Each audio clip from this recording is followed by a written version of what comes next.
இப்போது போய் பாருங்கள், தமிழ்நாடு தேர்வு ஆணையத்தில் வருகிற கேள்வியை பாருங்கள். ஒன்று உன்னுடைய இனப்பெருமை வரலாறு ஒன்று இருக்கா? ஒன்று இருக்கா? ஒன்றே குலம் ஒருவனே சேவன் என்று சொன்னவர் யார்? அண்ணாதுரையை அண்ணா என்று யாரை அழைத்தார்கள்? அண்ணா என்று யாரை அழைத்தார்கள்? ஒரு கேள்வி. தமிழ்நாடு தேர்வு ஆணைய தேர்வில் முழுக்க முழுக்க நம்முடைய அடையாளம், நம்முடைய மொழி, வரலாறு எல்லாம் அளிக்கப்பட்டது. நம்முடைய நிலை என்ன? நம்முடைய இறை சிவன் முருகன், நம்முடைய இறைக்கு முன்பு நம் தாய்மொழியில் வழிபாடு நடத்த வேண்டும் என்று போராடி நீதிமன்றம் போய் வழக்காடி, அதில் இன்னும் கொடுமை, தமிழிலும் நாங்கள் ஓதுகிறோம். இது ஏதோ போய் ஆப்பிரிக்கா ஐரோப்பா நாடுகள் போய் நம்ம அந்த உரிமை கேட்கிற மாதிரி எல்லாவற்றையும் எடுத்துட்டான். இந்தியா என்ன செய்யும்? கச்சத்தீவை எடுத்து கொடுக்கும். திராவிட என்ன செய்யும்? கொடுக்கும் போது கைகட்டி வேடிக்கை பார்க்கும். அற்ப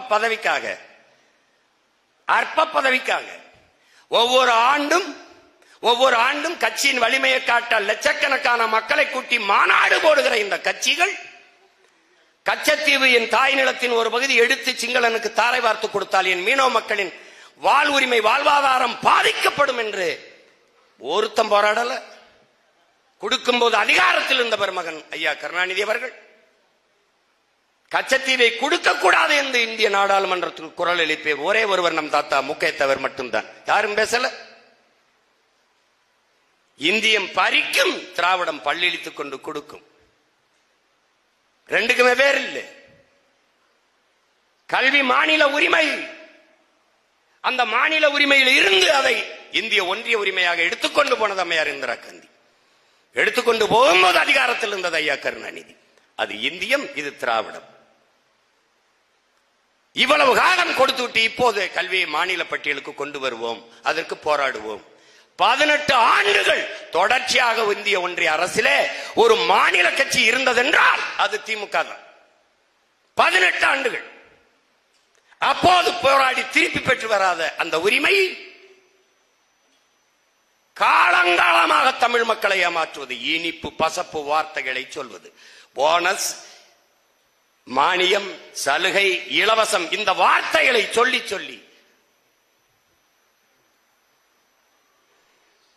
ஏமாற்றுவது. எந்த உரிமை இருக்கிறது?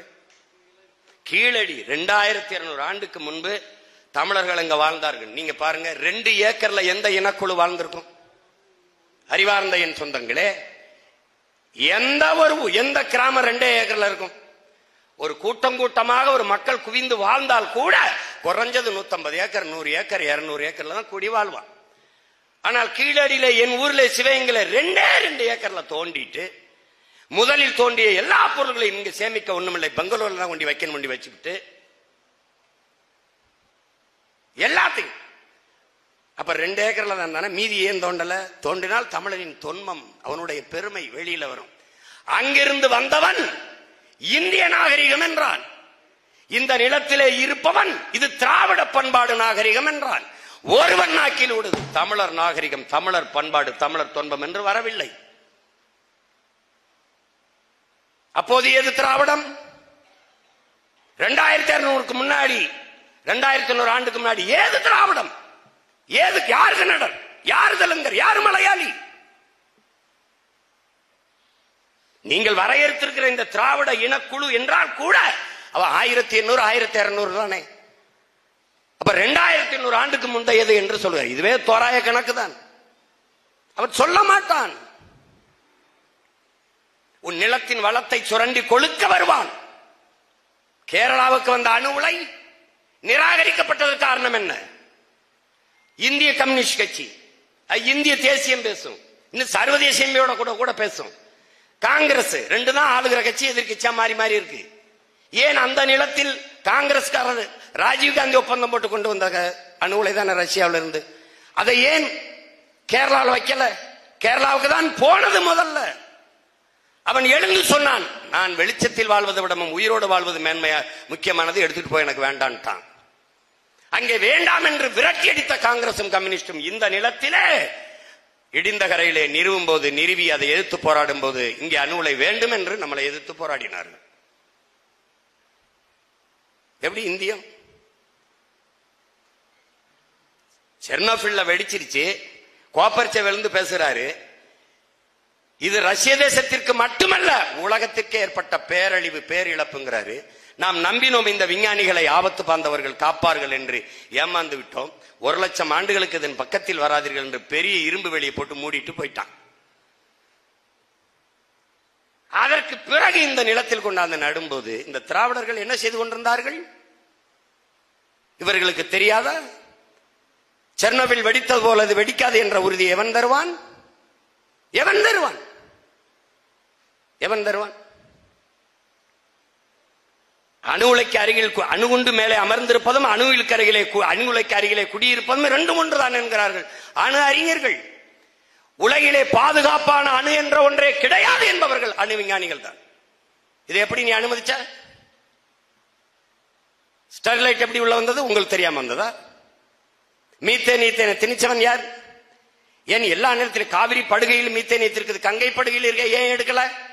ஏன் எடுக்கல? இந்தியாவில் எல்லா நிலத்திலையும் மலைகள் இருக்குது, என் நிலம் தேனியில் மட்டும்தான் நீ நீற்றின ஆய்வு செய்வியா? ஏன் வேற இடத்துல செய்ய முடியாதா? இந்த நிலத்தின் வளத்தை சுரண்டி கொழுப்பதை எந்த இந்திய கட்சி தடுக்கிறது, பேசுகிறது? எந்த திராவிட கட்சி மறுக்கிறது, தடுக்கிறது? ஏனால் இது நிலமும் அல்ல, அவனுடைய தாய் நிலம் அல்ல, அவனுக்கு எதுக்கும் தொடர்பு இல்லை. கேரளாவில் துறைமுகம் விழிங்கம் கட்டுபவனாதான் நீ. கேரள மக்களுக்கு அங்கே மலை இருக்கிறது, மேற்கு தொடர்ச்சி மலை. அந்த மலையில் ஒரு கல்லை கூட எடுக்காது என்னுடைய கன்னியாகுமரியில் வந்து மேற்கு தொடர்ச்சி மலை 80 லட்சம் டன் அறுத்து கொண்டு போக காரணம் என்ன? அனுமதித்தவன் இவன், திராவிடன். அதை வேடிக்கை பார்த்து அறுத்து கொண்டு போக அனுமதிச்சு நிற்கிறவன் யார்? இந்தியன். ரெண்டும் வெவ்வேறு அல்ல.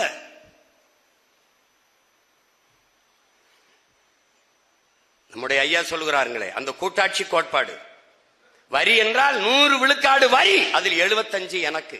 எனக்குன்னா தமிழ்நாட்டுக்கு மட்டுமில்ல, ஒவ்வொரு மாநிலத்திற்கும், ஆந்திராவுக்கு, கேரளாவுக்கு, கர்நாடகா. மீதி 25 பொது நிதியா வச்சுக்க.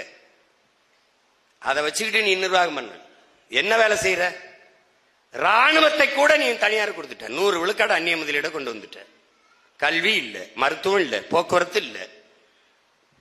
சொந்தமா ஒரு விண்ணூர்தி இல்லாத நாடு உலகத்திலே இந்தியா தான். ஒரு விண்ணூர்தி கிடையாது. பறக்க விடுபவன் இண்டிகோ முதலாளி. 5000 ஏக்கர், 2000 ஏக்கர், 3000 ஏக்கர் விண்ணூர்தியில கட்டுவது யாருக்காக? மக்களின் பயனுக்காக அல்ல, அந்த முதலாளியின் லாப தேவைக்காக. அப்ப இவர்கள் யாருக்கு வேலை செய்கிறார்கள்? இவர்கள் தலைவர்கள் அல்ல, தரகர்கள் என்று நாம் பேசுவது அதனால்தான். உள்நாட்டு வெளிநாட்டு பிற முதலாளிகளுக்கும் சொந்த நாட்டு மக்களுக்கும் இடையே தரக வேலை செய்து கொண்டிருக்கிற முதலாளிகள், தரகர்கள் இவர்கள். 1 2 கிடையாது. 50,000 பிள்ளைகள் 10ஆம் வகுப்பு தேர்விலே தமிழ் பாடம் எழுத வரவில்லை என்றால் எங்கே இருக்கும் உன் தாய்மொழி? நம்முடைய ஐயா பேரறிஞர் குணா அவர்கள் தமிழின மீட்சி என்கிறார். தமிழ் மீட்சியே தமிழன எழுச்சி என்கிறார் நம்முடைய தாத்தா தேவனைய பாவாணர் அவர்கள். தமிழ் மீட்சியுறாமல் தமிழினம் எப்படி எழுச்சி வரும்? தமிழ் இல்லாது தமிழன் எங்கு வந்தான்? மொழி இல்லாது இனம் உணர்வு எப்படி வரும்? தமிழ் எழுத படிக்க தெரியாத 3 தலைமுறை உருவாகிவிட்டது. அதை வருத்தத்தோடு பதிவு செய்திருக்கார்கள், நாமும் பார்த்து கொண்டு இருக்கிறோம். எங்க இருக்கிறது? எங்க இருக்குது? விழிப்புணர்வற்ற சமூகத்தில் நடிப்பவனுக்கே மதிப்பதிகம்ங்கிறவள ஐயா இறையன்பு எழுதுனதில்லை. ஒருத்தன் பன்னி மாதிரி கத்துறா, நடு வயது பண்ணி, கொஞ்சம் சின்ன வயது பண்ணி, கொஞ்சம் முத்திய வயது பண்ணி, அப்படி கத்திக்கிட்டு வரான். அவனை நல்லா பண்ணி மாதிரியே கத்துறான்னு ரசிச்சு காசு கொடுக்குறாங்க. தெருவில் நின்று கத்துறாப்ல, அதை வச்சுக்கிட்டு வசதியா வாழ்றான். அந்த காலகட்டத்தில் இவன் திராவிடன். யாரு? இந்த பண்ணி மாதிரியே கத்திக்கிட்டு வர்றான்ல, அவன் திராவிடன். ஒருத்தன் உண்மையிலே ஒருத்தன் வாரான், நம்மள மாதிரி ஒருத்தன் வாரான். இப்ப என்னை மாதிரின்னு ஒருத்தன் வச்சுக்கிறீங்களேன், டேய் அவன் சும்மா கத்துறான்டா, போலியா கத்துறான்டா, நான் உண்மையிலே நல்லா கத்துவன்டா பண்ணி மாதிரின்னு சொன்னோன்னே அப்ப 2 பேருக்கும் போட்டி நடக்குது. இந்த மாதிரி மேடை இல்லை. இப்ப நானும் கத்துறேன், அவனும் கத்துறான். ஆனா ரொம்ப நாளா இந்த போலி மாதிரி கத்திட்டு தான் பாருங்க, இந்த 3 மாதிரி சின்ன பண்ணி, இவன் நடு பண்ணி, அவனுக்கு தான் கைதட்டு அதிகமா இருக்கு. நீ போலி, நீ சும்மா நம்மள சொல்றான்ல போலி தமிழ் தேசியம்னு. சில கூலி திராவிடர்கள். அது மாதிரி அவன் சொல்லிக்கிட்டே இருக்கான், இது போலி இது போலி இது போலின்னு. அப்ப என்ன வருது? ஒரு வெறி வருது. நிப்பாட்டுற நிப்பாட்டுற, எத்தனை காலத்துக்குடா இப்படி கண்டதை நம்பி கைதட்டி கேவலப்பட்டு இரா அப்படின்னு போய் ஒரு கோணி சாக்கு போட்டு மூடி இருக்காப்ல, அதை தூக்குறாப்ல. உண்மையிலே பண்ணி எந்திரிச்சு கத்துது. பைத்தியக்காரங்களா பைத்தியக்காரங்களா, இவ்வளவு நேரம் கத்துனது நான் இல்லடா, உண்மையான பண்ணிடா. போலிய கேட்டு கேட்டு உண்மையான பண்ணியின் சத்தத்தையே மறந்து போனீர்களே மக்களே. அததான் இப்ப இந்த திராவிடங்களை பார்த்து பார்த்து கேட்டு பண்ண நம்ம கத்த வேண்டியது இருக்கு. ஒரு மாறுவிட போட்டியே சார்லி சாப்ளின் மாதிரி நடிக்கணும், சார்லி சாப்ளின் மாதிரி நடிக்கணும். சார்லி சாப்ளின் மாதிரி ஒரு மாணவன் நடிச்சிட்டான், அவனுக்கு முதல் பரிசு. ரெண்டாவது பரிசு ஒரு மாணவன் சார்லி சாப்ளின் மாதிரி நல்லா நடிச்சிட்டான், அவனுக்கு ரெண்டாவது பரிசு. மூணாவது பரிசு ஒருத்தனுக்கு கொடுக்குறாங்க, அவரு பரிசை வாங்கிட்டு வேடத்தை கலைக்கிறாரு, உண்மையிலே சார்லி சாப்ளின். அப்ப எழுதுறாரு ஐயா இறையன்பு, விழிப்புணர்வற்ற சமூகத்தில் நடிப்பவனுக்கே முதலிடம் கிடைக்கும். இப்ப கிடைக்குது பத்தி இல்ல, இப்ப கிடைக்குது இல்ல. ஏண்டா கல்வியால் கல்வி சிறந்த தமிழ்நாடுன்னு மாநாடு நட, கல்வி சிறந்த தமிழ்நாட்டுல ஒரு கல்வி அறிஞன் கூட வந்து பேசலையே. வெறும் இயக்குனர் நடிகரும் பேசினா அப்புறம் நடிகன் நாடால துடிக்க மாட்டானா? இவ்வளவுதான் போல இருக்க அரசியல்னு சொல்லு.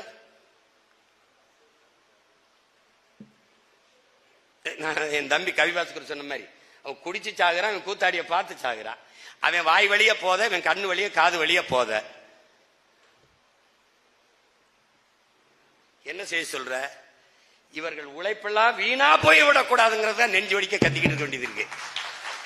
இந்த சமூகத்தை எப்படியாவது மாற்றிவிட வேண்டும் என்று துடித்தவர்கள் நம்மவர்கள். நாங்கள் செத்தாலும் சரி எமது இன மக்கள் விடுதலை பெற்று பெருமையோடு உயர்ந்து சிறந்து வாழ வேண்டும் என்று 50,000க்கும் மேற்பட்ட மாவீரர்கள் ரத்தம் சிந்தி உயிரை கொடுத்து மாண்டிருக்கிறார். என் உயிர் தமிழ் மொழி அழிந்து விடக்கூடாது என்பதற்காக நூற்றுக்கணக்காவன் தன் இன்னுயிரை ஈகம் செய்திருக்கிறார். மொழியும் அழிந்தது, இனமும் அழிந்தது. எந்த நிலையில் நின்று கொண்டிருக்கிறோம்? ஒவ்வொன்றாக பாரு. இந்த திராவிட என்ன செய்யும், இந்திய என்ன செய்யும்? காவிரி நதிநீர் உரிமை 450 டிஎம்சிக்கு மேல பெற்றுக் கொண்டிருந்தோம் இல்லைங்களா? அப்ப அதுக்கு மேல வேணும்னு கருணாநிதி ஐயா வழக்கு போட, அப்ப அங்க இருக்கிற இந்திரா காந்தி அம்மையார், நீ நல்லா பாரு, கர்நாடகாவை ஆளுகிறது யார்? ஒன்னு காங்கிரஸ், இன்னொன்னு பாரதிய ஜனதா. அண்மை காலங்களா இது ரெண்டுமே இந்திய இறையாண்மை, தேசிய ஒருமைப்பாடு, நாட்டுப்பற்றை எல்லாம் பேசும். ரெண்டு கட்சியுமே பேசும். மாநிலம் என்றால் பாசிசம், தேச துரோகம், ஆன்டி நேஷனலிசம் கிளம்பும். ஆனால் இந்த ரெண்டு கட்சி தான் மாறி மாறி ஆளுகிறது. அருகில் இருக்கிற ஒரு தேசிய மக்கள் அதே இந்திய நாட்டின் குடிமக்களுக்கு உரிய நதிநீரை தர மறுக்கிறது. அதை திராவிடம் போராடி பெற மறுக்கிறது. அந்த பிரச்சனை இருக்கும் வரைதான் இங்கே திராவிடனுக்கு, தமிழனுக்கு பிரச்சனை இருக்கிறவதான் திராவிடனுக்கு அரசியல். அந்த பிரச்சனை முற்று பெற்று விட்டால் அவனுக்கு அரசியல் இல்லை. கச்சத்தீவை மீட்டெடுத்து விட்டால் இந்தியன் திராவிடனுக்கு பிரச்சனை இல்லை, தமிழனுக்கு இஷ்யூ இல்லை, பிரச்சனை இல்லை, அவனுக்கு அரசியல் இல்லை. காவிரி நதிநீர் உரிமை தீர்க்கப்பட்டு விட்டால், அந்த சிக்கல், அந்த பிரச்சனை முடிவுக்கு வந்து விட்டால் இங்க அரசியல் இல்லை அவனுக்கு. எப்படின்னு கேட்கிறீங்களா? ராமர் கோயில் கட்டும் வரை ஜெய் ஸ்ரீராம் ஜெய் ஸ்ரீராம் என்று முழக்க வைத்த RSS பிஜேபி இப்போது ஜெய் ஸ்ரீராம் என்று கத்துகிறதா பாருங்க. கத்தாது. என்ன பிரச்சனை முற்று பெற்று விட்டது. ராமர் கோயில் கட்டி ஒரு முதல் தளத்தை மட்டும் மேல செட்ட போட்டு திறந்து விட்டுட்டார். தேர்தலுக்கு முன்னாடி மோடி ஐயா திறந்துட்டார். ராமர் கோயில் கட்டிட்டு அந்த இடத்துல அயோத்தியில போட்டியிடும் போது அகிலேஷ் யாதவ் என்ன பண்ணிட்டாரு, ஒரு தாழ்த்தப்பட்ட மகனை கொண்டு போய் பொது தொகுதியில நிறுத்தி அவர்கள் நிறுத்தின வேட்பாளரை தோக்கடிச்சிட்டாங்க. அப்ப என்ன ஆயிடுச்சு, அந்த அரசியல் செத்துருச்சு. அதோட அங்க விட்டுட்டு ஜெய் பூரி ஜெகநாத் வந்துட்டாங்க. ஜெய் பூரி ஜெகநாத் அதுல ஓரளவு வெற்றி கண்டுட்டாங்க. இங்க சீமான் என்ன செய்யறான், முருகன் வேலை தூக்குடா, காவடியை தூக்குடா. அப்ப நம்ம என்ன சொல்ல வேண்டியது இருக்கு, நீ குன்ன குடிக்க அன்ன காவடி கூட எடு, நீ தலைகளா நின்று கூட தண்ணியை குடி. ஆனா முருகா என்று சொன்னினால் என் முப்பாட்டன் முருகன் முகவர், அதுக்கப்புறம் அவன் பேரை எம்ம அவர் சதறிட்டான். அவன் இறைவனா கடவுளா கட்டமைக்க வந்தான். நான் என் மூதாதை என் முப்பாட்டன் என்று கட்டமைத்து என் தாத்தன் என் பாட்டன் என்று நிறுத்தினோன்ன அவனால ஓன்னு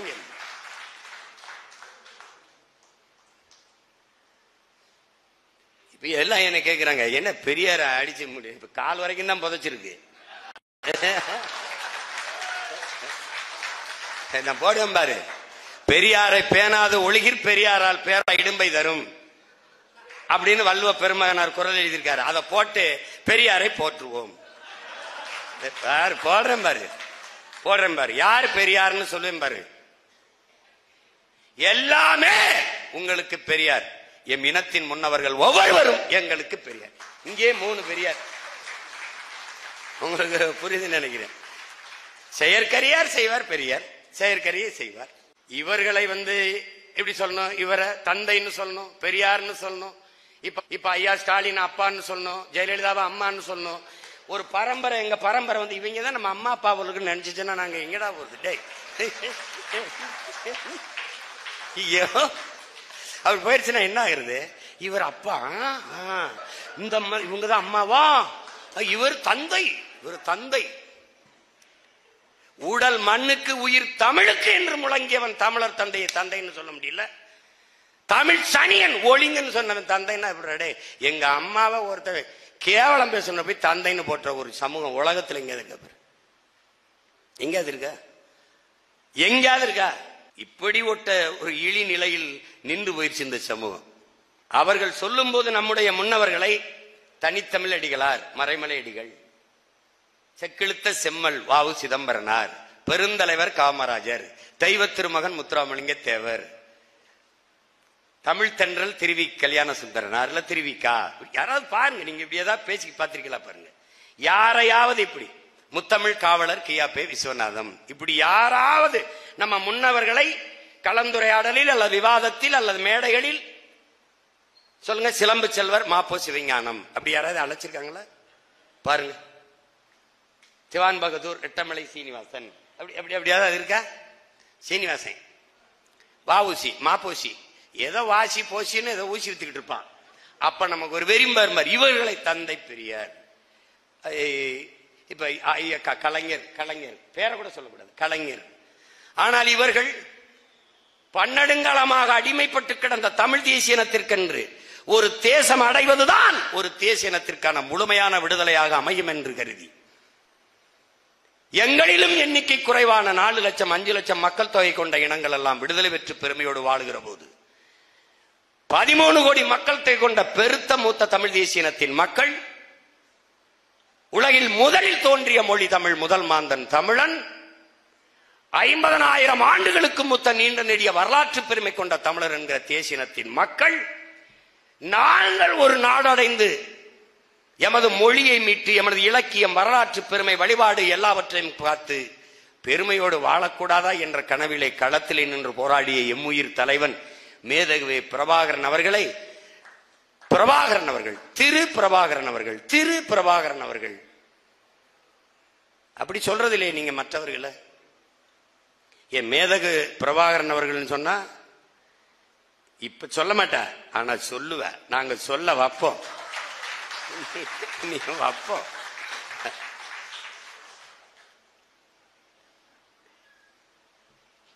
ஒவ்வொன்றும் இந்த திராவிடர்கள் நமக்கு வஞ்சகமாக சூழ்ச்சி செய்து வீழ்த்தினார்கள். 1 2 இல்ல. ஜிஎஸ்டி விதிச்சது யாரு? காங்கிரஸ். விதிக்கும் போது கூட இருந்தது யாரு? திமுக. நீட்டுங்கிற தேர்வை கொண்டு வந்தது யாரு? காங்கிரஸ். கொண்டு வரும்போது கூட இருந்தது யாரு? திமுக. என்ஐஏ, இந்த என்ஆர்சி எல்லாம் கொண்டு வந்தது யாரு? காங்கிரஸ். கொண்டு வரும்போது கூட இருந்து கையெழுத்திட்டது யாரு? திமுக. எல்லா நச்சு திட்டமும் இவர்கள் தான்.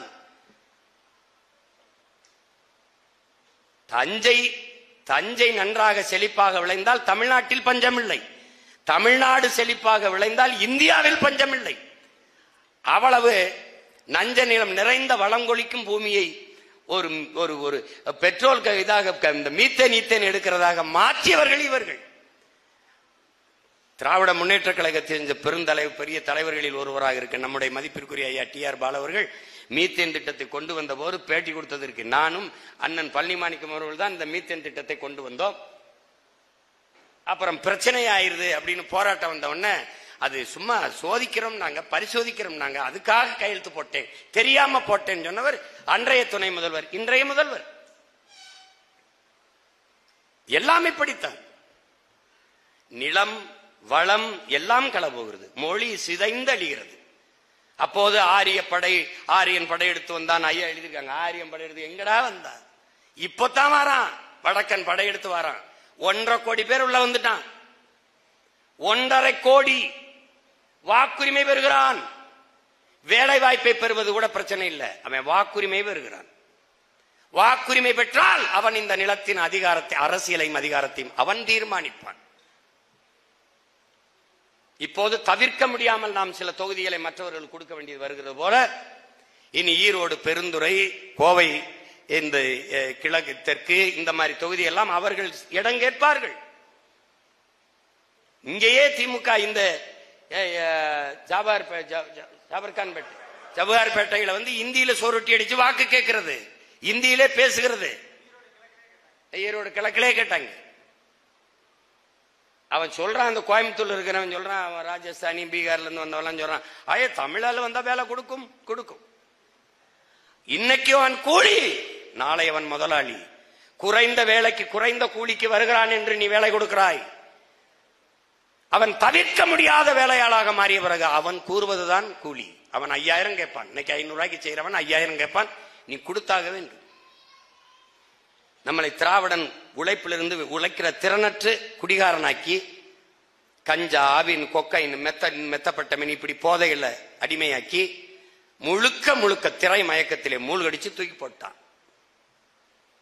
இன்னைக்கு திரை மயக்கம் என்ன செய்யுது? திராவிடனே கலங்கடிக்குது. அவன் கைதட்டி ஆர்ப்பரிச்சு கொண்டு வந்தது இன்னைக்கு அவனுக்கே சிக்கலாகுது. அணில் கைகளையும் கால்களையும் ஏறி குதிக்குது, எங்க உதறதுன்னு தெரியல. புலி அப்படி ஓரமா நின்று வேடிக்கை பார்த்து இருக்குது. திராவிடர் தாத்திக்கிட்டு இருக்கான், அணில் குறுக்க ஓடுது.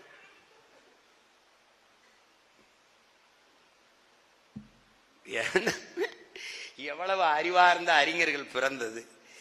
உலகத்திற்கு பொதுமறை தந்தவனின் பிள்ளைகள், பேரரசனுடைய வாரிசுகள். அறிவியல், நாகரிகம், தொழில்நுட்பம், கலை, இலக்கியம், பண்பாடு, வேளாண்மை எல்லாவற்றையும் உலகிற்கு, எங்க அப்பா நம்மாழ்வார் சொல்றாரு, உலகிற்கு அறிவை கடன் கொடுத்த இனமடா நம்மன்ட்டு. என்னடா எவன்லடா நம்ம குறைஞ்சு போகணும்? எவன்ல குறைஞ்சோம்? திட்டமிட தவறுகிற போது தவறு செய்ய திட்டமிடுகிறோம். இதாண்டா உலகத்திலே சிறந்த தத்துவம்னா. நம்ம மூதாதை என் செய்யத்தக்க அல்ல செய்யக்கெடும், செய்யத்தக்க செய்யாமையானும் கெடும், எண்ணி துணிக கர்மம் துணிந்தவன் எண்ணுவோம் என்பது இழுக்குன்ட்டான். கன்ஃபியூஷன் சொல்றான், தோல்விக்கு 2 காரணம்ங்கிறான். யாரு? கிருஷ்ண பரமாத்மா 2 காரணம் தாங்கிறார். என்ன? ஒன்று யோசிக்காம செய்யறது, இன்னொன்னு யோசிச்ச பிறகு செய்யாம இருக்கிறது. இது 2 தான்டா காரணங்கிறப்பல கன்ஃபியூஷன் சொல்றான். சரி என்று பட்ட பிறகு அதை செய்யாம இருப்பது கோழைத்தனம், அதுதான் தோல்விக்கு பெரிய காரணம். நம்மால் செய்யத்தக்க அல்ல செய்யக்கெடும், செய்யத்தக்க செய்யாமையானும் கெடுங்கிறப்பல எதுலடா நம்ம குறைஞ்சிட்டோம்? எதுல குறைஞ்சோம்? அவ்வளவு பெரிய ஒரு அறிவார்ந்த சமூகம் இப்படி ஒரு மூடர் கூட்டம் மாறி போனால் எப்படி இருக்குது? எப்படி இருக்கு? இத்தனை பேர் அறிஞர்கள் வாழ்நாள் முழுமைக்கும் அர்ப்பணித்து சிறை கொட்டடியில் போய் வதைப்பட்டு மிதிப்பட்டு உழைத்ததற்கான மதிப்பெண் இருக்கு.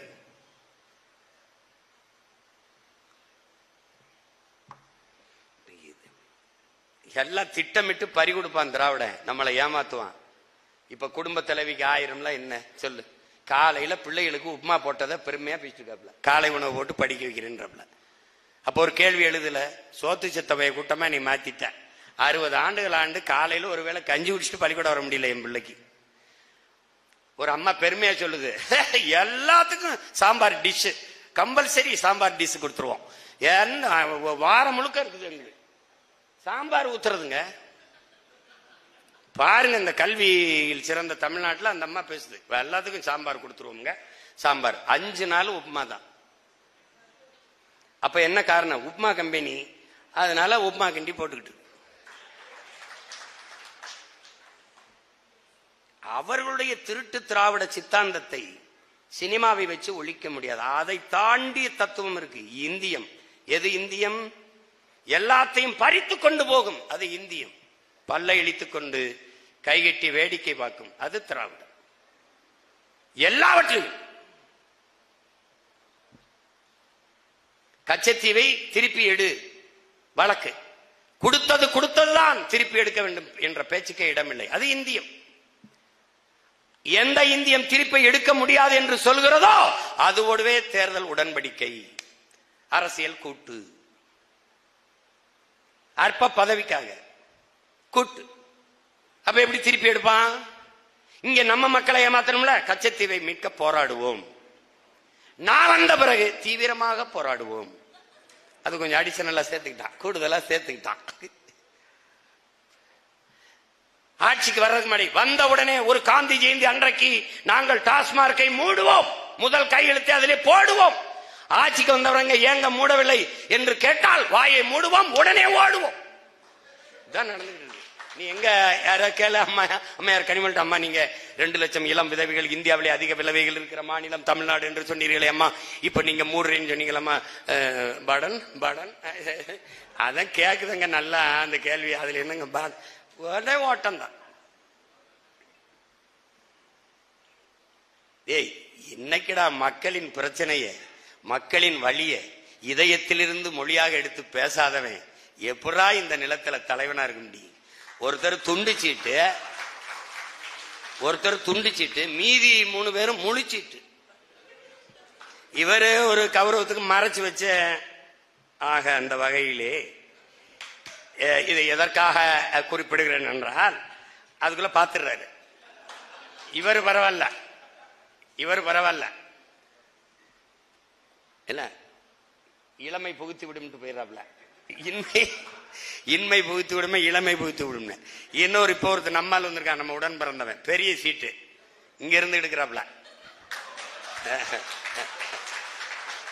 எடுத்து மண்ணரிப்பா மீனரிப்பா, நீடாமங்கலமா பீடாமங்கலமா, இளவு ஒரே குழப்பமா இருக்கு. என் பங்காளி வடிவேல் சொல்ற மாதிரி, பாரதி ராசாவா பாரதி யாரா, அவரே கன்வியூஸ் ஆயிட்டாருங்கிற மாதிரி. நாமக்கல் வரல, சென்னை மாகாணம் வரல, மகாணம் ஆயிருது. என்ன பண்றதுன்னு தெரியலையே. ஆனா ஒண்ணு தெரிஞ்சிச்சு, வசமா சிக்கிக்கிட்டோம்னு மட்டும் தெரிஞ்சுக்கிச்சு. இதுல காலங்காலமாக வஞ்சித்து வீழ்த்தி ஏமாத்தி எதை சொல்ல, நீ வேணா போய் திராவிடர்கள்ட்ட இன்னைக்கு டிஎம்கே இதுல போய் பேச, இந்த பக்கத்து விட்டு பசுமாடு கண்ணு ஓட்டுருக்குன்னு சொல்ல, பெரியார் தான் காரணம்.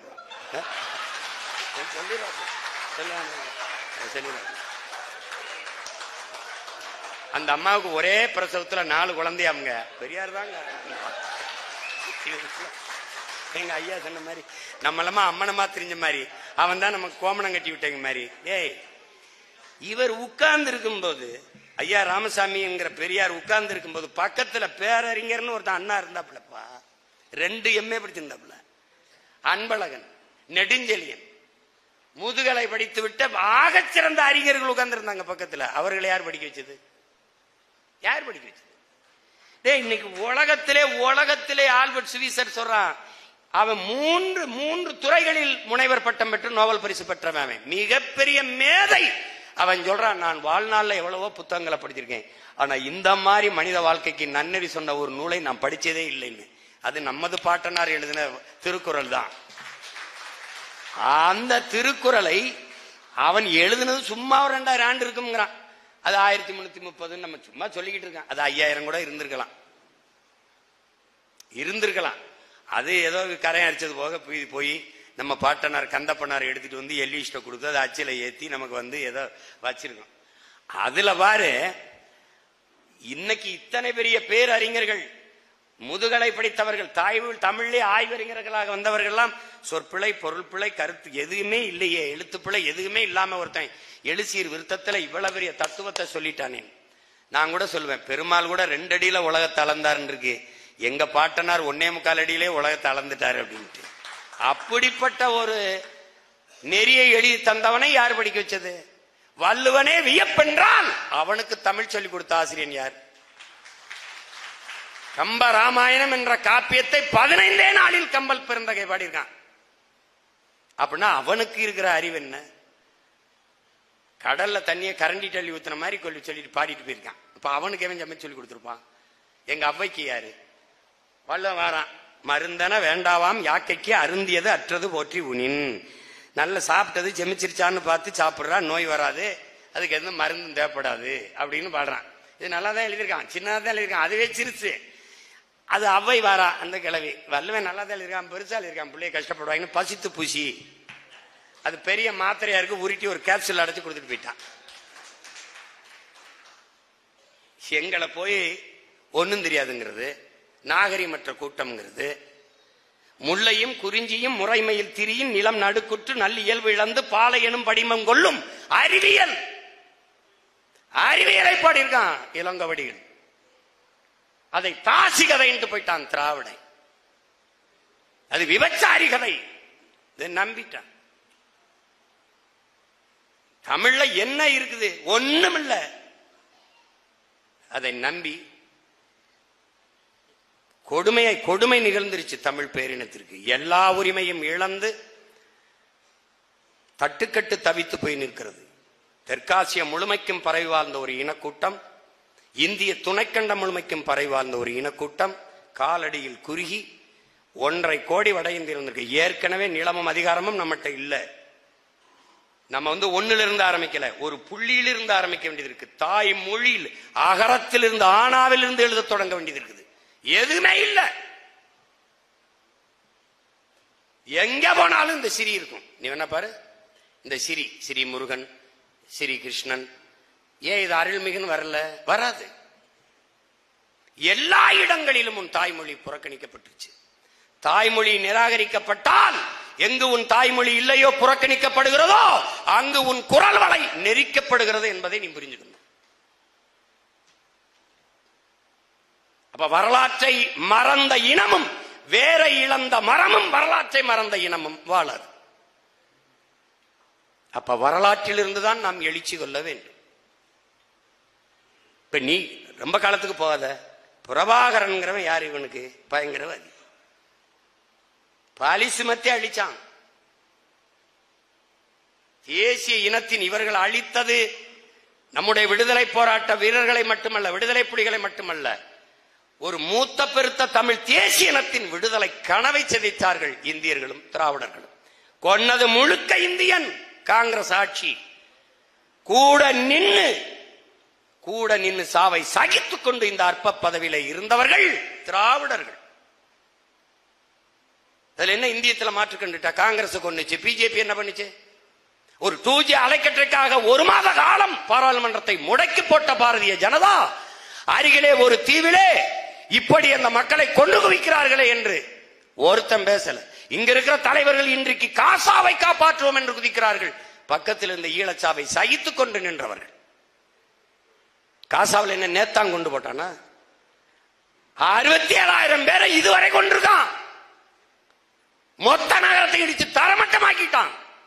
இதுவரை வேடிக்கை பார்த்து இப்ப போய் காசாவை காப்பாற்று, கூஜாவை காப்பாற்று, என்ன அர்த்தம்? எங்க இருக்கிற காசாவுக்கு போகிறாய், இங்க இருக்கிற ஈழச்சாவை எப்படி சகித்துக் கொண்டீர்கள்? நீ கரூருக்கு இவ்வளவு பேர் ஓடி வராங்க. பிஜேபி வருது, உண்மை கண்டறியும் குழு. காங்கிரஸ் வருது, உண்மை கண்டறியும் குழு. அது 2 லட்சம் கொடுக்குது, 2 லட்சம் கொடுக்குது. தூத்துக்குடியில் துப்பாக்கி சூட்டிலே நீங்கள் 15 பேர் சாகும் போது இந்த உண்மை கண்டறியும் குழு எங்கே தொங்கி கிடந்தது? எங்கே? சுட சொன்னவன் யார்? எங்கிருந்து உத்தரவு வந்தது? மனு கொடுக்கத்தானே வந்தான் மக்கள். கலவரம் வரும் என்று எப்படி கணித்தீர்கள்? அப்படியானாலும் தண்ணீரை பீச்சி அடிக்க வேண்டும், தடியடி நடத்த வேண்டும், கண்ணீர் போய் குண்டுகளை வீசி கலைக்க வேண்டும். எப்படி துப்பாக்கி சூட நடத்தினீர்கள்? கலவரம் வரும் என்று கணித்து எப்படி முன்கூட்டியே தொலை தூரத்தில் இருந்து சுடக்கூடிய அந்த திறமை பெற்ற அந்த ஸ்னைப்பர்ங்கிற துப்பாக்கியோடு எப்படி கூடினீர்கள்? அதில் மேலே வண்டி மேலே ஏறி உட்கார்ந்து எப்படி அமர்ந்து காத்திருந்தார் அந்த காவலர்? அப்படி சுட்டாலும் காலுக்கு கீழே தான் சுட வேண்டும். எப்படி கழுத்திலே குறிபார்த்து சுட்டீர்கள்? இத்தனை கேள்வி ஒருவர் கூட எழுப்பவில்லையே. ஏன்? இந்த உண்மை கண்டறியும் குழு பாரதிய ஜனதாவில் இருந்து காங்கிரஸ் இருந்து அன்னைக்கு வராமல் உறங்கி போனது ஏன்? தூங்கி போனது ஏன்? ஆந்திர காட்டுக்குள் செம்மரக்கட்டையை வெட்ட வந்தார்கள் தமிழர்கள் என்று திருட்டு பட்டம் கட்டி எங்களை சுட்டு போட்டார்கள். ஒரு மரக்கட்டைக்கு இருக்கிற மதிப்பு மனிதனுக்கு இல்லையா என்ற கேள்வி இந்திய நிலத்தில் எவனும் எழுப்பல. அப்படியே வெட்ட வந்தாலும் நாங்கள் கூலிகள். எங்களை கூலிகளாக அழைத்து வந்த முதலாளி எங்கிருக்கான்? அவன் ஆந்திராக்குள்ள தானே. அவன் மேல என்ன நடவடிக்கை இல்லை. அப்படியே வந்தாலும் எங்களை கைது செய்து சிறைதானே படுத்த வேண்டும். ஏன் சாகடித்தீர்கள்? புல்வாமா மாவட்டத்திலே தாக்குதல் நடத்த தீவிரவாதிகளை தப்பிக்க விட்டுட்டு, பகல்காமிலே தாக்குதல் நடத்திய தீவிரவாதிகளை பயங்கரவாதிகளை தப்பிக்க விட்டுட்டு, பசிக்கு பிழைக்க வந்த எங்களை சுட்டு கட்டையோடு கட்டையாக போட்டது ஏன்? அப்போ உண்மை கண்டறியும் குழு எங்கே வைப்படுத்திருந்தது? ஒரு வருத்தம் தெரிவிக்கவில்லை பிரதமர். இந்த நாடு அந்த குடும்பத்திற்கு கள்ளச்சாராயம் குடிச்சு செத்தவனுக்கு 10 லட்சம் அறிவித்தது. கூட்ட நெரிசலை சிக்கி தவித்தவர்களுக்கு இவ்வளவு நிவாரண உதவி அறிவிக்குது. அந்த குடும்பங்களுக்கு அறிவித்தது எவ்வளவு? எவ்வளவு கேவலமாக இவர்கள் நம்மளை மதிப்பிடுகிறார்கள். ஒரு 12 மீனவனை ஒரே சங்கிலியில் கட்டி இழுத்துக் கொண்டு போகிறான். ஒரு தேசிய அவமதிப்பு. நம்ம இந்தியர்கள் என்று சொல்ல சொல்கிறார்கள். இந்திய நாட்டின் குடிமக்கள். உன் நாட்டு குடிமக்களை 12 பேரை ஒரே சங்கிலியில் மந்தை போல இழுத்து போகிறான். உனக்கு அவமானம் இல்லை என்றால் இந்த திராவிடனும் பேசவில்லை, இந்தியனும் பேசவில்லை. கைது செய்த மீனவனை மொட்டையடிக்கிறான். தமிழன் மயிர் போனாலும் உயிர் போனாலும் இவனுக்கு ஒண்ணுதான். அது எனக்கல்ல அவமானம். அதிகாரத்தில் இருக்கிற உங்களுக்குத்தான் அசிங்கமும் அவமானமும் கேவலம். அதைத்தான் திராவிடத்தால் வீழ்ந்தோம், தமிழியத்தால் எழுவோம். தமிழியத்தால் எழுவோம். நமது முன்னவர்கள் தந்த தத்துவத்தால் எழுவோம். அதுதான் தமிழன் ஒவ்வொருவனுடைய தலை நிமிர்வுதான். அந்த தன்னெழுச்சி தான் தமிழ் தேசிய இன எழுச்சி. ஈழ விடுதலை போராட்டத்தை நசுக்கினார்கள் என்பது தமிழ் தேசிய இனத்தின் விடுதலை பெருங்கனவை நசுக்கியது. இப்போது நம்மை ஒரு தொலைக்காட்சி காட்டாது, ஒரு ஊடகம் நாம் போட்டியிடுகிறோம் தேர்தல் என்பது கூட சொல்லாது. காரணம், தமிழ் தேசிய மக்கள் எழுச்சியுற்ற ஒரு அரசியல் வலிமையை பெறுவதை இந்திய திராவிட அரசியல் விரும்பாது. இந்தியமும் திராவிடமும் விரும்பாது. நடிகர் அவரை பேசும், அவருக்கு கோட்பாடும் இல்லை, கொள்கையும் இல்லை. அவர் என் மலை, என் காடு, என் நிலம், என் வளம், என் கடல், என் மொழி, என் வரலாறு, என் வழிபாடு, என் மக்கள் கல்வி, என் மக்களின் மருத்துவம் என்று பேசாது. ஏனென்றால் இது நமது கனவல்ல, நமது முன்னவர்கள். அவர்களின் கனவும் அல்ல, அவர்களுக்கு முன்னவர்கள். தொல்காப்பியமே தமிழனின் தொன்மை இலக்கண நூல் என்கிறான். ஆனால் அந்த தொல்காப்பியனே என்பனார் புலவர் என்று 100க்கும் மேற்பட்ட இடத்தில் பாடியிருக்கிறான். அவனுக்கு முன்னாடி பல பேர் இருந்திருக்கான். அது மாதிரி நமது முன்னவர்களுக்கு முன்னாடி பல ஆயிரக்கணக்கான பேர், 500 ஆண்டுகளுக்கு மேலாக நமது முன்னவர்கள், நமது இன சொந்தங்கள் தூக்கி சுமந்து வந்த பெருங்கனவுதான் இந்த நிலத்தில் தமிழ் தேசிய அரசியல் எழுச்சி, புரட்சி, மாறுதல். இதே ஒரு குழப்பம். தமிழ் தேசியம் வேற்றுக்கிறாங்க சொல்லு போல. ஐயா கேட்கிறாங்க, மலையாளி மலையாளியா இருக்கும்போது, கன்னடன் கன்னடனா இருக்கும்போது, தெலுங்கர் தெலுங்கரா இருக்கும்போது, பீகாரி பீகாரியா இருக்கும்போது, குஜராத்தி குஜராத்தியா இருக்கும்போது, மராட்டியா மராட்டியனா இருக்கும்போது, நான் மட்டும் என்ன இதுக்குடா திராவிடனா இருக்கணும்? இதுதான் பதில். ஒரு முகமுடியை போட்டிருக்கான் இந்தியன், ரொம்ப நாளா எங்க தாத்தாவுக்கு போட்டிருந்தான். அப்புறம் அதை கிழிச்சு போட்டவொன்னா எங்க அப்பனுக்கு திராவிடம்னு போட்டான். அதை எங்களை மாதிரி பிள்ளைய கிழிக்க எங்க முன்னவர்கள் எங்க அப்பங்க வந்து கிழிக்கும் போது, நீ இந்த சாதி அந்த சாதின்ட்டான், நீ தேவர் தேவேந்திரன்ட்டான், நீ படையாச்சி பறையன்ட்டான். இப்ப சொன்னவன ஒரு அறைய போட்டு போடா நாங்கள் தமிழர்கள் தான் திமிரி எழுதும்போது செதறான். என்ன கொடுமை. 48 விழுக்காடு இருக்கோம் நாங்க, 42 விழுக்காடு இருக்கோம் நாங்க. அவன் இங்கிட்டு நம்மளுக 1.5, நாங்க 2 கோடி வன்னியர், 1.5 கோடி தேவர், 2 கோடி கவுண்டர். இப்ப அவன் 1.5 கோடி உள்ள வந்துட்டான். யாரு அவன்? மொத்த கவுண்டரையும் ஒண்ணு சேர்க்க முடியாது, மொத்த வன்னியரையும் ஒண்ணு சேர்க்க முடியாது, மொத்த பறையரையும் ஒண்ணு சேர்க்க முடியாது. ஆனால் வட இந்திய மொத்த பேரும் மொத்த மொழியில ஒண்ணு சேர்ந்துருவான். நீ நல்லா கவனிச்சுக்க. நாம் ஒண்ணு சேர மாட்டோம். ஒரு சாதிக்குள்ளனா அங்க ஏழை பணக்காரன், அந்த தெருக்காரன், இந்த ஊருக்காரன், இந்த பிரச்சனை வந்துடும். அப்புறம் கட்சி படையாச்சு, அப்புறம் சாதி படையாச்சு. அதே மாதிரி பறையர்னா சாதி பறையர், கட்சி பறையர், கவுண்டர்னா சாதி கவுண்டர், கட்சி கவுண்டர். இதுல ஒண்ணு சேர்றது இல்லை. இதுல இந்திய உணர்வு, திராவிட உணர்வு முடிஞ்சு. ஆனால் வட இந்தியன் வர்றான் பாரு, அவன் மொழியில் இந்தியால் ஒரே இடத்துல ஒரே கூட்டமா ஒண்ணு சேர்ந்துருவான். 1.5 கோடினா 1.5 கோடி தான். நான் இன்னி எழுதி வச்சுக்க, 1.5 கோடி பேரும் காங்கிரஸ் வாக்காளன் கூட கிடையாது, பிஜேபி வாக்காளன் தான். 1.5 கோடி பேரும் பிஜேபி தான் போடுவான். இந்தியை திணித்தோம், எதிர்த்தாய். இப்ப இந்திக்காரனே திணிக்கிறோம், என்ன செய்வாய்? இவன் நம்மால் கத்துக்கிறான். அவன்கிட்ட பாணிகராக ஜல்தியாரோ காடிகராக இவன் அவன்கிட்ட பேசுறதுக்கு நம்மளுக்கு கற்பிக்கிறது என்ன? இந்தி தெரியாம எப்படி பானிபூரி சாப்பிடணும்? என்ன இதுக்குடா நம்ம பானிபூரி சாப்பிடணும்? அவன்கிட்ட போய் தமிழன் காசு நான் அவன்கிட்ட வர்றதுக்கு இந்தி படிச்சுட்டு வரணுமா? அவர் எனக்கு வியாபாரம் பண்ண தமிழ் படிச்சுட்டு வர மாட்டாராம். எப்படி இருக்கு பாருங்க. இந்த நிலையை மாற்றுவதற்கு இருக்கிற தத்துவ கோட்பாடு வழிகாட்டுதல் தான் பேரறிஞர் குணா அவர்கள் நமக்கு பகுத்து வகுத்து தந்திருக்கிற திராவிடத்தால் வீழ்ந்தோம், தமிழியத்தால் எழுவோம். அப்போதான் தமிழினம் மீட்சியுறும், தமிழினம் ஆட்சி அதிகாரத்தை பெறும், பாதுகாப்பாக வாழும். இதை தவிர நமக்கு வேற வழி கிடையாது. ஒவ்வொன்றிலும் மேம்போக்கான எழுத்து அல்ல, ஐயாவுடைய கருத்தும் எழுத்தும் ஆழமான ஆய்வு பதிவு தான் அது.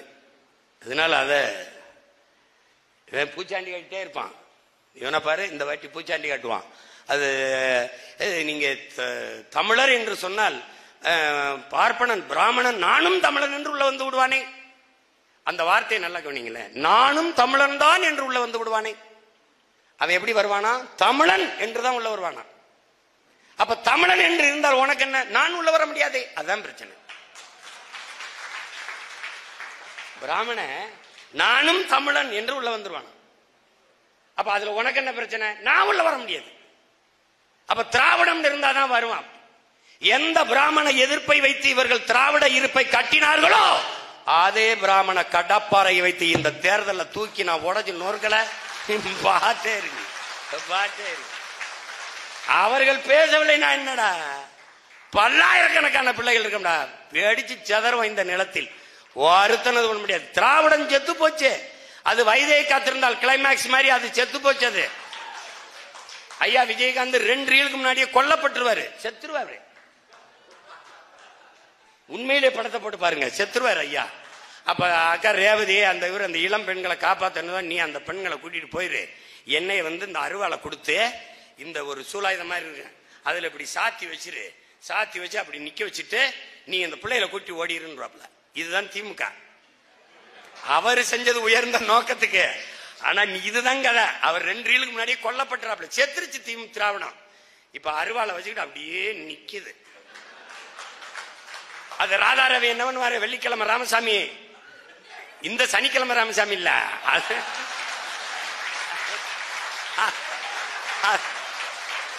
அது படத்துல வந்த வெள்ளிக்கிழமை ராமசாமி. அவ வேகமா வருவாப்ல, கூட்டமா வந்துட்டு டங்கு டங்கு டங்கு டங்குன்னு எங்க அப்பா இளையராஜா வர பயங்கரமா இசையை போட்டுருவாப்ல. அப்படி நின்று மெதுவா ஒரு காத்து விகுன்னு அடிக்கும்போது அப்படியே சத்துன்னு இப்ப சாத்தி வச்சிருக்காங்க. ஒரு நாள் சத்துன்னு முன்னாடி விழும்பார். நீ வேணா பாரு, விழும். டேய் நீ எழுதி வச்சுக்கடா. அவங்க திட்டமிட்டு நம்ம அடையாளங்களை எடுத்துட்டு இன்னைக்கு தமிழெண்ணெய் சிலையை தூக்கி நாங்க வழக்கு போட்டு வைக்க சொல்லிருக்காரு நீதிபதி. நம்ம தாத்தா சங்கரதாஸ், தமிழ் தாத்தா ஊவே சாமிநாதர் சிலை எல்லாத்தையும் தூக்கிட்டான். ஆனா எல்லாத்துலயும் அவங்க அப்பா கலைஞர் கருணாநிதி 100ஆண்டு விழா, கலைஞர் ஜல்லிக்கட்டுக்கும் அவருக்கு என்ன சம்பந்தம் இருக்கு? மதுரையில் ஒரு 100 கோடிக்கு கட்டி நூலகத்துக்கு பூரா அவர் பேர் தான், இதெல்லாம் அவர் பேர். அங்கே நம்ம பாட்டையன் ஒருத்தருங்க பார்த்தா பாண்டித்துறை தேவர் வள்ளல், அவன் பேரை வைக்கலாம். அவன் தான் 4ஆம் தமிழ் சிங்க வச்சு தமிழ் வளர்த்தான், அவனை வைக்கல. அங்க நம்ம தாத்தா மூக்கையத்தவர் பேரை வைக்கலாம், அதை வைக்கல. எல்லாமே எங்கா பார்த்தாலும் ஒண்ணு கழிப்பிடம் குடிப்பிடம், 2க்கும் வைக்கல. அது 2க்கும் தான் வைக்கல. எல்லா இடத்திலையும் பேரு. இப்ப 540 கோடிக்கு மகாபலிபுரத்துல இங்க ஆசிரியருக்கு சம்பளம் கொடுக்க காசு இல்ல, அங்க ஒரு கலை மன்றம் அவங்க கட்டிக்கிட்டு இருக்காப்ல. யாரு? நம்ம ஐயா தான், அவங்க அப்பா பேர்ல தான். அப்ப அது என்ன பண்ணணும்னா, நம்ம வந்த உடனே கடற்கரை எங்களுக்கு கடற்கரை தான், எவருக்கும் கல்லறை இல்லை. உலக புகழ்பெற்ற 2வது கடற்கரை, எவருக்கும் கல்லறை இல்லை. என் முன்னவன் நாட்டு விடுதலைக்கு போராடினவன், செக்கெழுத்தவன், தூக்குழுத்தவங்க எங்க செத்து எங்க போச்சிருக்குன்னு தெரியல. இதை பார்க்கும் போதெல்லாம் கொலை வெறி வருது. கடற்கரை தான். நீங்க 2 ஏக்கரை ஆக்கிரமிச்சு படுக்கிற அளவுக்கு பெரிய ஆளுக இல்ல, அதனால நீங்க கிளம்புங்கன்னு நம்ம கிளப்பணும். இதுல நாங்க ஒண்ணும் இடிக்க வேண்டியதில்லை. நாங்க வென்றுட்டோம் முன்னணி அப்படின்னாவே அது நடந்துடும்.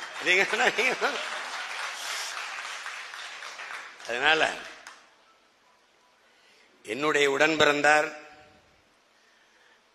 தான் ஏற்றுக்கொண்ட கொள்கையில் சற்றும் தடமாறாமல், வறுமை வாட்டி வதைத்தாலும், எவ்வளவு அடக்குமுறை ஒடுக்குமுறை ஏச்சு பேச்சுகள் எதிர்வந்தாலும், தான் தலைமையேற்றுக் கொண்ட தத்துவத்திலிருந்து தடுமாறாமல் தொடர்ச்சியாக களத்தில் நிற்கிற என்னுடைய உடன் பிறந்தார். எந்த இடத்தில் போய் பணி செய்தாலும் சரி, அந்த இடத்தை தமிழ் தேசிய அரசியல் கருத்துக்களமாக அதை வளர்த்து எடுக்கிற ஒரு தளமாக மாற்றுகிற பேராற்றல் கொண்டவர். அப்படித்தான் அவர் முள்ளிவாய்க்கால் முடிவல்ல என்ற அந்த பெரும் கருத்து பதிவை எல்லோரையும், எங்களை போன்ற, என்னை போன்ற, எங்க ஐயா மணியரசனை போன்ற ஆளுகளை எல்லாம் அழைத்து பதிவு செய்தார். அதன் பிறகு இப்போது ராவணா என்ற வலையொலியை தொடங்கி அதை தொடர்ந்து நடத்தி வருகிறார். இன்றைக்கு தமிழ் சமூக மக்களுக்கு உண்மையும் நேர்மையுமாக நற்செய்திகளை நேர்மையாக கொண்டு போய் சேர்க்கிற ஒரு ஊடகமாக வளர்ந்து நிற்பது நம்ம எல்லோருக்கும் பெருமை. உலக தமிழ் மக்கள் அவரை தொடர்ந்து பின்தொடர்ந்து வருகிறார்கள். என்னிடத்தில் கூட ராவணாவில் இதை பதிவு செய்ய சொல்லுங்கள், ராவணாவில் எங்களை ஒரு பேட்டி எடுக்க சொல்லுங்கள் என்று கேட்கிற மாதிரி, அவர் எங்களையே எடுக்க மாட்டார், நம்மளெல்லாம் எடுக்க மாட்டார்.